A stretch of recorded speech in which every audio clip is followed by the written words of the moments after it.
We are starting Christian apologetics, and for the sake of it, you may not know what the word apologetics means. It does not mean that you are sorry for something or you have to go and apologize in the way of you've done something wrong. Apologetics means a structured, logical discourse. You can call that argumentation.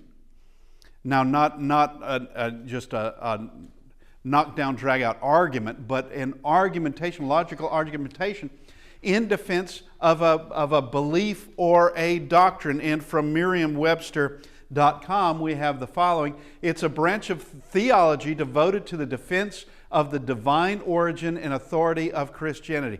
Now, that's pretty good. That is surprisingly good. And so we are going to be discussing Christian apologetics. You can think of it in another way, and it is called, it does have another name, Christian evidences. That's what we're going to be discussing. We're going to be discussing the evidence of God, the evidence of the truth of the Bible. And first off, we're going to discuss that of resources so that you can look at things further. There are things that we couldn't possibly discuss because this is a huge field. It is monstrous. And it concerns the evidence that God exists, the evidence that the Bible is the Word of God, the evidence that Jesus of Nazareth is the Son of God. This is huge, and it takes up so many fields of study. A lot. And never let anybody kid you or fool you into thinking that Christianity is not meant for your mind. It is. The Bible is the foundation of human education, and the Bible and looking into the Bible is the most scholarly thing you could possibly be doing, because it's going to stretch you in every sort of direction if you allow it to, if you let it, and becoming the person that God would want you to be. But here are some of the resources. There's Apologetics Press. If you are unaware of Apologetics Press, okay, we use their materials here. In the hallway, there is the timeline, and it comes from Apologetics Press. They also have Reason and Revelation, and they've been around since the 1970s. I couldn't get a specific date on that, but they've been around since the 1970s. They are based in Montgomery, Alabama, and they have decades worth of material, and it's good.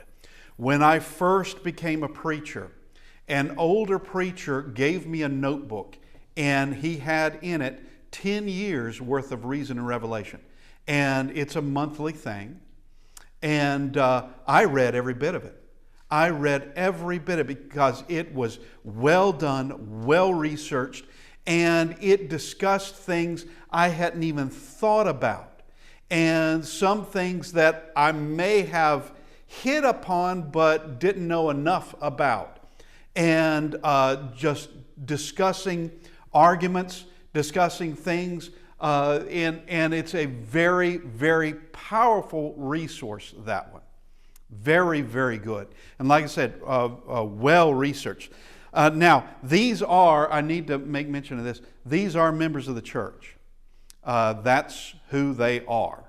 The next ones are not. We have the Institute of Creation Research. They're out of Dallas, Texas. They've been around for a long time too. Now, they are denominational, and you could call them interdenominational. They are this just a collection of whoever they've got. And there's a lot of PhDs in this. And there's a lot of work that they have done. And though I don't have a slide for this, I'm just now thinking about it. If you've never seen the movie Genesis is History, you need to see that movie. It's very good. And it is where, it's a documentary, and it's where you could call him the host of it. He goes and he interviews various scientists who have specific specialties. Geologists, an astrophysicist, a geneticist. And all of them showing how they're all pointing to a creator. Every facet of science, every facet of knowledge points to a creator. There's also this, Answers in Genesis. Answers in Genesis, they are the ones that have given us the Creation Museum with its dinosaur petting zoo. You might want to go there. And I'm kidding. Okay, that is a statue, if you couldn't see. But it's in Petersburg, Kentucky. They also have the Ark. And you can visit the Ark. There's several that we know who have gone to the Ark. The Martinez family went to the Ark a few years ago.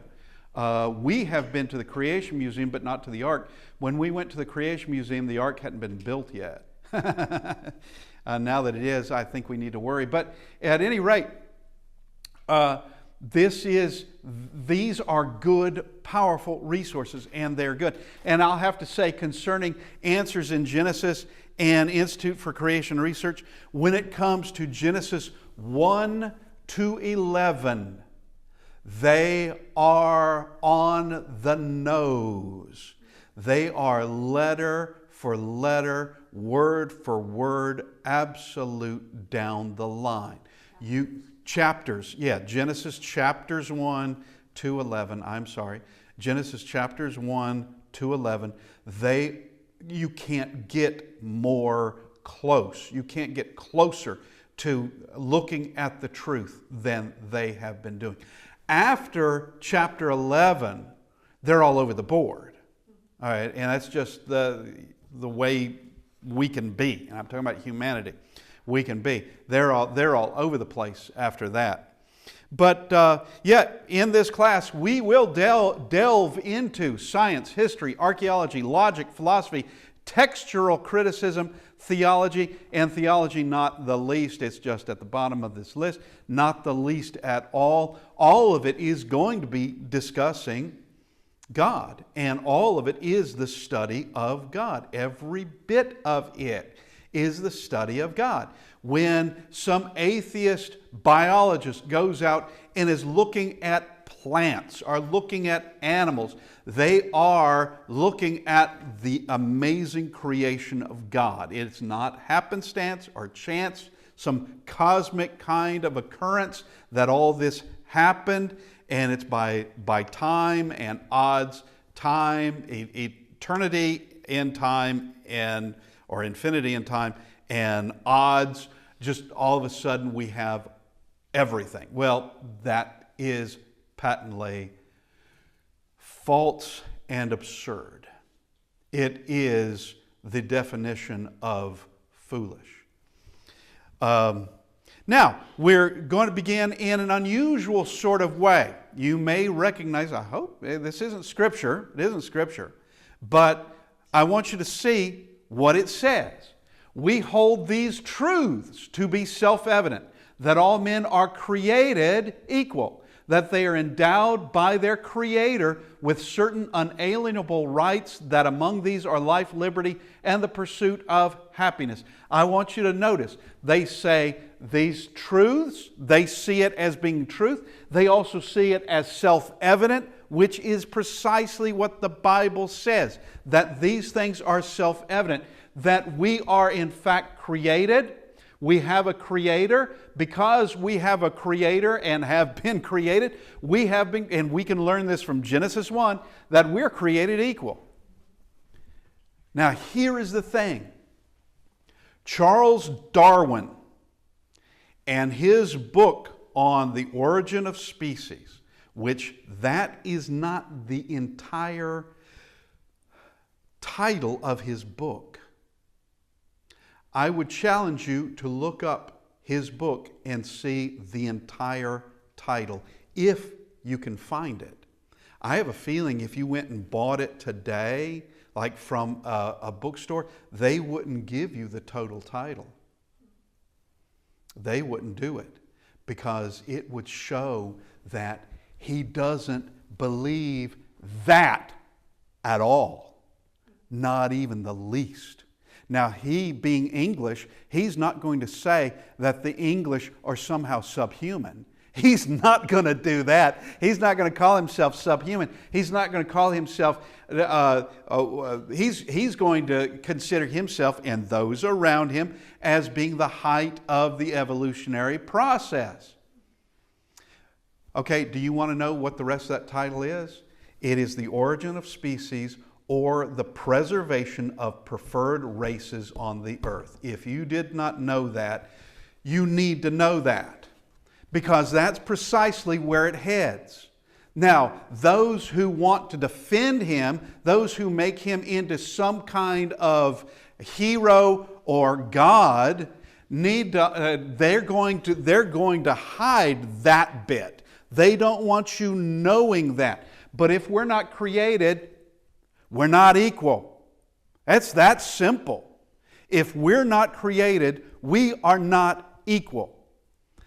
But these men who wrote this, they saw it is self-evident that we are. And they see that not only are we equal, but there are certain things that have been endowed to us, not by civil authority or civil government or any person, but we've been endowed with life, liberty, and the pursuit of happiness, and these are unalienable rights. No one gave that to you except God.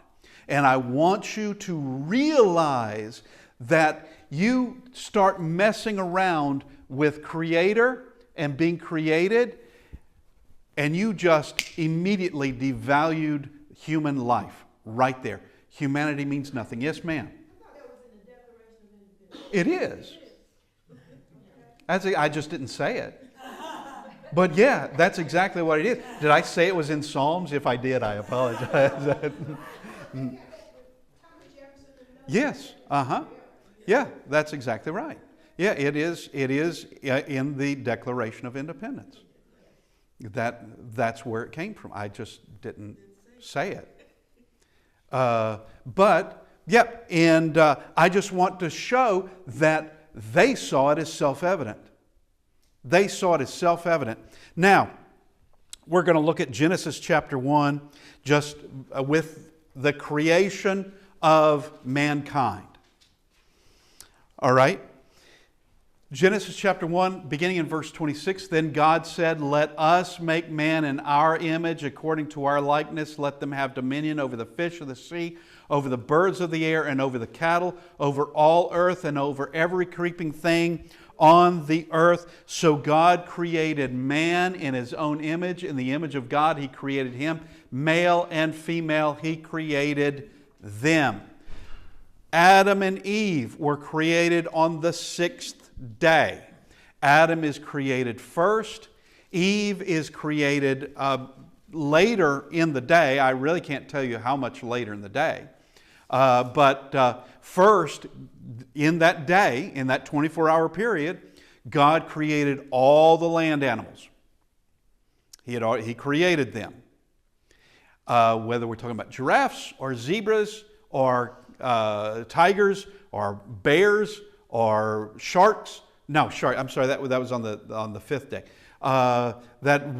Whatever it roams on the earth, He created that day. Then afterward, He creates Adam. He creates Adam from the dust of the earth, or from dirt. He creates Adam, breathes in him the breath of life. Adam is immediately aware.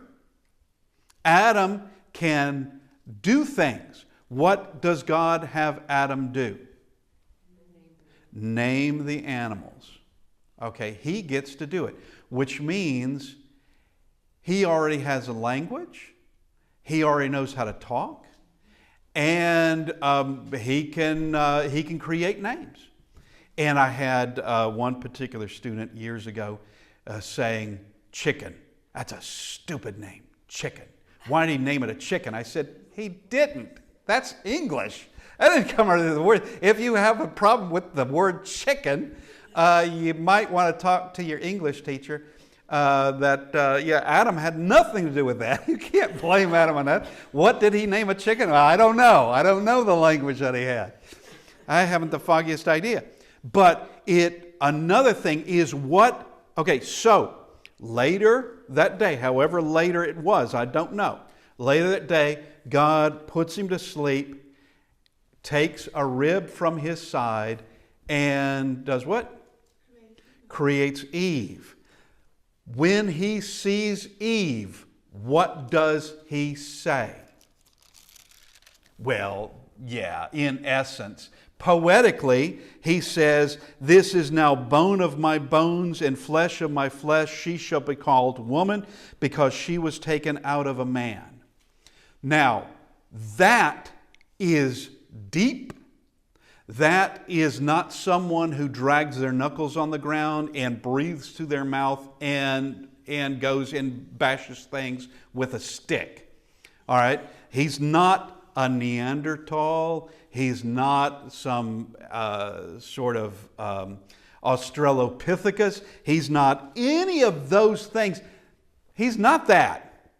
He is a human being, and he just made up a very poetic saying. It's in poetic format here in my New King James because it's seen as, yeah, this is poetic.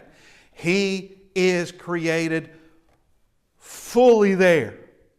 He is mentally aware. He can create. He can say very profound things. He can name all the animals. He's already done that. Now, we go to Romans 1 and beginning in verse 18. "For the wrath of God is revealed from heaven against all ungodliness and unrighteousness of men who suppress the truth in unrighteousness. Because what may be known of God is manifest in them, for God has shown it to them."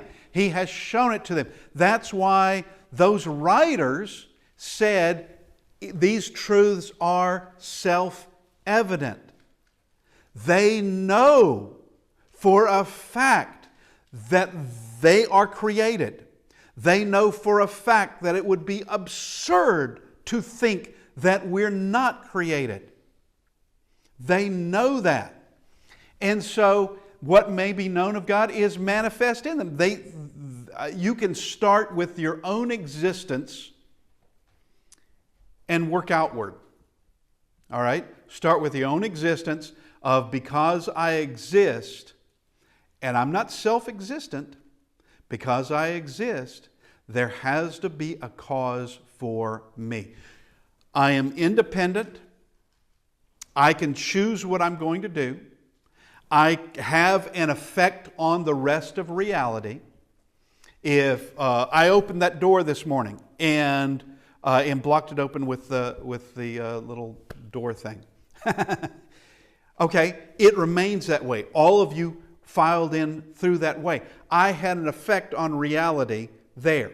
All right, every single one of us has our own. We are all individuals, independent of each other. We can think. We have our own personality. We exist. That in its own right, just that alone, proves that God must exist, that someone had to have created you. And it's not enough to go just sheerly by biology. It's not enough. I exist because my parents existed. Okay. Where'd they come from? Grandparents. Well, their parents, and their parents to parents before them, and going back and going back and going back. All right, so you have to, this doesn't go back to infinity. It doesn't go just eternally to the past. It's got to have a beginning. Who were the first parents? And where did they come from? You have to answer that. You have to answer that. Where did they come from? And there comes a point when biology doesn't work anymore. There has to be another answer. And nature doesn't work anymore. There has to be something else. Something that clearly is above nature. And all of this is manifest in you. At the miracle, well, I shouldn't use that word. At the astonishing abilities that you have of seeing, of thinking, of all of your senses, being able to create, being able to imagine, being able to learn, being able to communicate. All of these things have been given to you in your basic makeup. And there are some things we are hardwired to do. And you have philosophers, atheistic philosophers, such as Nietzsche, who knew he had a conscience, knew he remembered things that he did in his past that he regretted, and wondered, why do I remember it? Why do I regret it? Even he was asking that question. Well, you have a human soul. A human soul has a conscience. Until you've killed it, human soul has a conscience. And he is hardwired. He was hardwired with it just like the rest of us are. For since creation, verse 20, for since the creation of the world, his invisible attributes are clearly seen, being understood by the things that are made, even his eternal power and Godhead, so that they are without excuse. No one can stand before God and say, where'd you hide yourself? Well, he didn't. He didn't hide. You can see the evidence of him everywhere. All right? We deal with evidence all the time. When someone says, I only believe what I can see, what I can touch, what I can detect with my senses, that's the only thing I believe. That person hasn't thought it through very well. There are plenty of things they believe that they have not seen. Plenty of things that they take for granted. That's just the way it is. That they have not seen. Have you seen Napoleon Bonaparte? I haven't. Do I believe that he was a real person? Yeah, I do. I do believe he was a real person. Why? Because there's evidence for it. All right? Have you ever seen George Washington? No. Ever heard him speak? No. But there's evidence for him. There's evidence that is there.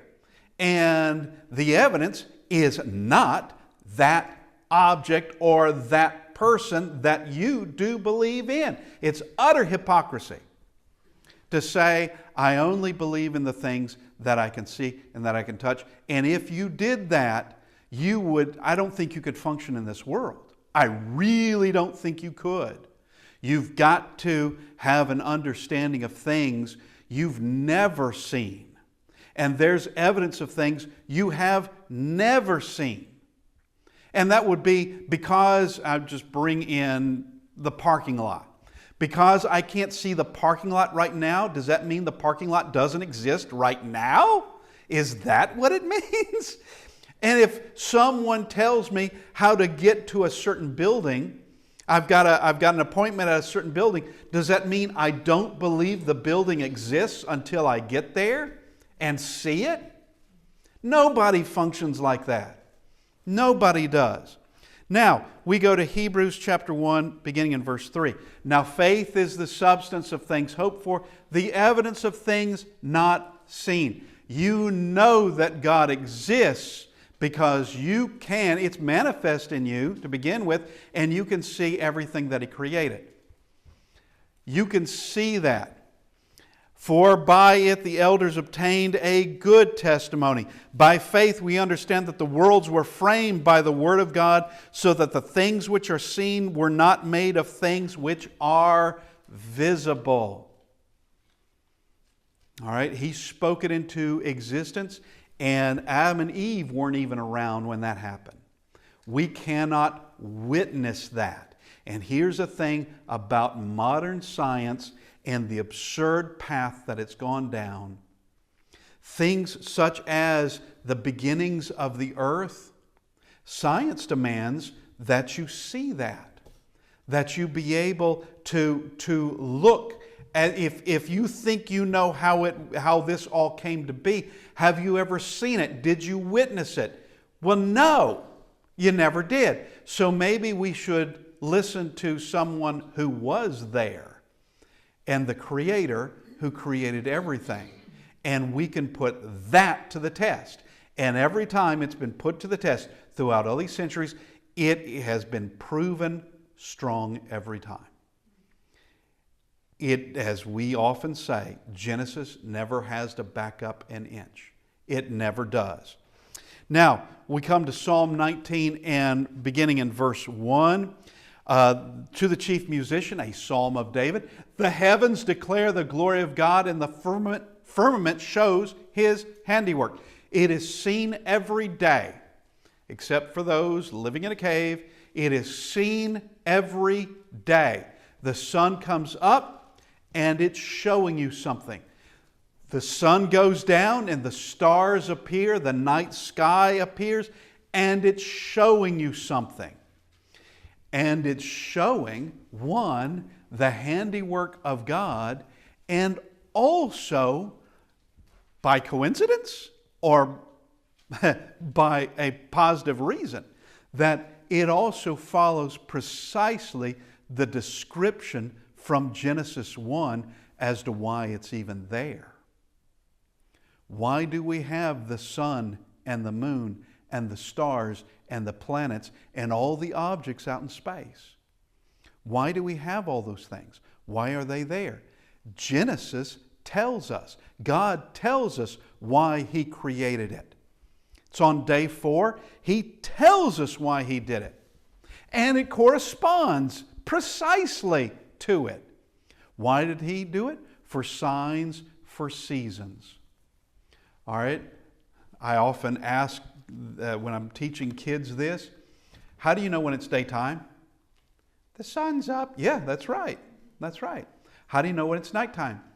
Sun went down. Yeah, there you go. It got dark all of a sudden. All right? That tells you the passage of time.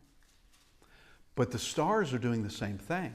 And even Halley's Comet and the likes, of which there's no telling how many other things there are like Halley's Comet. Halley's Comet is showing you the passage of time. It does show you. Now, it's not showing you day and night, and it's not showing you year by year or month by month. But it's, what is it, 76 years? Something like that? Something like that. I mean, it's 70-something years and from its appearance. And it has been regular. It's been a regular visitor now for centuries. And day unto day utters speech, and night unto night reveals knowledge. There is something being spoken in the sky, and everybody can see it. It doesn't matter where you live on the earth. You live on a mountain, you live in the valley. You live in the desert, you live in a jungle. You live in the Arctic Circle, you live in a plain of wheat. It doesn't matter. You can see this, and everybody can see it. And it is showing the might and the power of God, even to those who've convinced themselves there is, or try to convince themselves there is no God.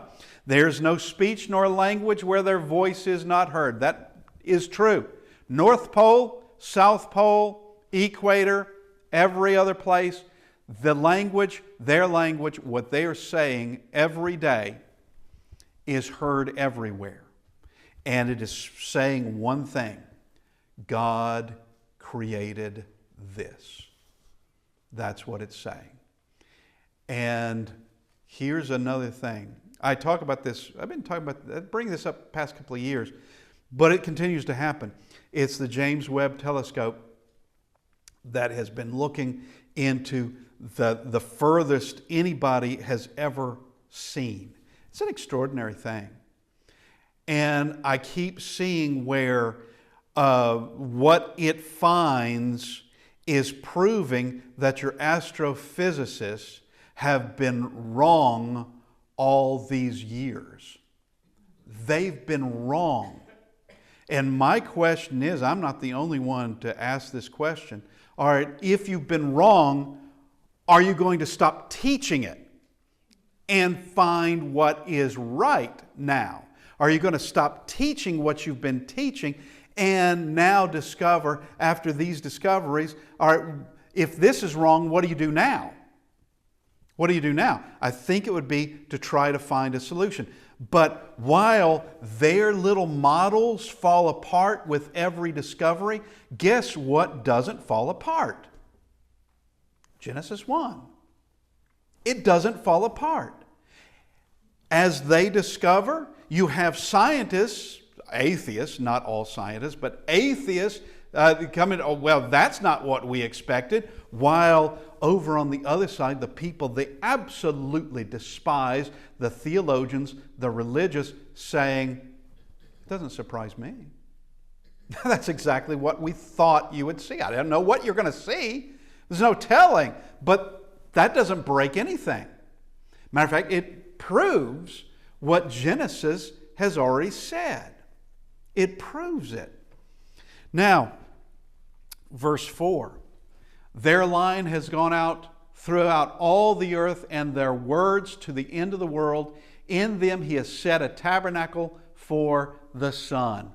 All right, it's all the earth can see this. Now, we go to Psalm 14 and verse 1. The fool has said in his heart, there is no God. They are corrupt. They have done abominable works. There is none who does good. Now, I want you to know that David wrote this psalm. And he writes around 900 BC. That's around where David lives, somewhere in the 1000 mark BC, around in there. He says, the fool has said in his heart, there is no God. That means in his day, there were atheists. There were atheists in his day. And I just have to ask the question, what science were they following to say there is no God? What science were they following? Well, none, exactly as today. Today's fool who says there is no God, they're not following science either. They pretend to. They pretend, some going into the thing of, I am a scientist, or even saying, I am science. No, you're not. No, you're just a fool who said in his heart, there is no God. There's nothing more than that. I'm sorry to say, but there's nothing more than that. You're not following, and we will show, we're probably not going to get there today, by no means, but we're going to show their foolish hearts were darkened. They were darkened, and professing to be wise, they became fools. And the further this progresses, this foolishness progresses, the worse and worse it becomes. There are things that decades ago your atheists would have said, no, that's absurd. But atheists today are accepting and promoting. Those of the past wouldn't have, because they haven't gone that far into darkness, but now it has. All right, Psalm 53 verse 1 agrees. This a contemplation of David. The fool has said in his heart, there is no God. They are corrupt and have done abominable iniquity. There is none who does good. Now, we already stated that if we take the Creator out of the picture and we say we are not created, if we say, then you've got to answer, well, how'd you get here? All right, if you weren't created, how did you get here? And as we already said, biology only gets you so far back in time. And you have to still answer the question, how did any of us get here? Okay? And with this, you get rid of the Creator, you get rid of justice, you get rid of human rights, basic rights that God gave us. You give that away. You're just saying, none of us have that. And you take away equality as well. That it does become might makes its own way, and can run roughshod over everybody else. It doesn't matter, which is precisely what philosophers like Nietzsche was saying. That's precisely what he was saying. Now, he came after Darwin, and he is taking what Darwin taught. Yeah, he's born after Darwin. He takes what Darwin taught and he is extrapolating or showing this is the end result, and he loved it because the powerful are the ones that should rule, and you better believe Nietzsche never thought himself as one of the weak ones. He's not going to. Whereas the true powerful in his day would have thought, yeah, you are. You're just a guy that writes books. Nothing more than that. But the foolish said in his heart, there is no God. But I bring that up to show this. They are corrupt and have done abominable iniquity. There's none who does good. It always leads to, we can just say this word, ungodly. There are people who are proudly ungodly. There are institutions that are proudly ungodly. They don't want God there. They don't want anyone who believes in God there. Certainly not the God of the Bible. Anything else is okay. Anything else is okay, but not the God of the Bible. Or if something is ungodly, then it's going to be corrupt, it's going to be abominable, it's going to have iniquity, it's not going to do any good. It can't. It's incapable of doing such a thing. Now, we come to Romans chapter 18. Actually, we're going to verse 22. For the wrath of God is revealed from heaven against all ungodliness and unrighteousness of men who suppress the truth in unrighteousness. They're taking the prime truth, the first truth, and we'll get to that in a minute. They're taking that first truth and they are suppressing it. What is that first truth? The first truth is God is. God exists. There is a God. They take that and they suppress that truth because what may be known of God is manifest in them, for God has shown it to them. For since the creation of the world, His invisible attributes are clearly seen, being understood by the things that are made, even His eternal power and Godhead, so that they are without excuse, because although they knew God, they did not glorify Him as God, nor were thankful, but became futile in their thoughts, and their foolish hearts were darkened. Now, we have reread these for the sake of putting this in context. Because they suppressed that truth, their foolish hearts, the foolish said in his heart, there is no God. Well, that foolish heart becomes darkened, and we have this. Professing to be wise, they became fools. Thinking they're wise, thinking that they are the most enlightened people upon the earth, just with that intellectual swagger about them, just thinking that they have the answer, that they know the truth, they know all these things. Here is, there's so many stories that one could make, but there was one particular astrophysicist, and he was renowned. He's passed away now. He was renowned. He was highly respected, had an important chair at a notable university. And he came up with a theory on the universe. And his theory, in fact, went against the second law of thermodynamics. Okay, when you go against a law of physics, probably you're thinking in the wrong direction. Now, he had fellow professors, fellow astrophysicists who told him that can't work because it's going against a law of physics. That can't work. And I saw this personally of, we will call them children. They definitely were not past their minority, who heard what he said, and they knew within seconds he was wrong. They knew within seconds he was wrong. As it turns out, it took him 30 years to figure out that he's wrong. 30 years? When all you had to do, that is becoming a fool. When everybody else saw the problem, he did not see the problem until he admits it 30 years later.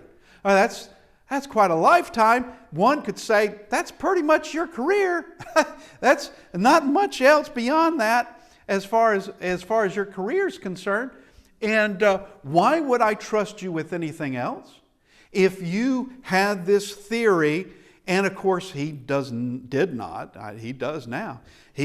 believe there was a God. Okay? He did not believe that. And he comes up with this theory about how does all this occur since there is no God. All right, and it's something that everybody can see that doesn't work. Well, yeah, you have in fact become a fool, is what you've done. Now, Christian evidences. We will prove these three foundational facts. I made mention of them a few minutes ago, but here are the three foundational facts. One, there is a God. And we're also going to prove that that God cannot be anyone other than the God of the Bible, which is our next part in this. It cannot be just name whatever. It can't be Baal, it can't be Dagon, it can't be Odin, it can't be Zeus, it can't be whomever else is out there, which they're out there by the millions. It can't be any of them. It can't be Buddha. It is the God of the Bible. And we're going to prove, first off, there is a God. The next one is that the Bible is the Word of God. We're going to look at that. And that the Bible cannot have a natural explanation. What do I mean by that? You cannot explain the biblical text by just men alone, writing something and it gets collated together. The Bible knows way too much. It knows too much about science, real science. It knows too much about history. It knows too much about what for us is history, but it's writing concerning in prophecy, writing things down centuries before they occurred. All right, we can't do such a thing. We can't do anything like that. The text knows too much about us, too much about what makes us work, what makes us fail. It knows way too much in this, and it also harmonizes with itself. There's no kind of contradictions there. I guarantee you could pick up the Encyclopedia Britannica if you wanted to, start reading, and you'll pick up on, well, this writer contradicted that writer over there. I found something in O that someone who wrote in B, they've contradicted each other. We're also going to look at this last fact. Jesus of Nazareth is the Christ, the Son of God. And that it is in fact impossible for him to be anything else. And it's also impossible for someone else to be the Christ, the Son of God. It's impossible. He must be it. And if he's not it, then there is no it. All right? If he's not it, there will be nothing else. There will not be a Christ, and the whole thing falls apart. Every bit of it falls apart. But we have run out of time, and hopefully next week we can continue. Thank you.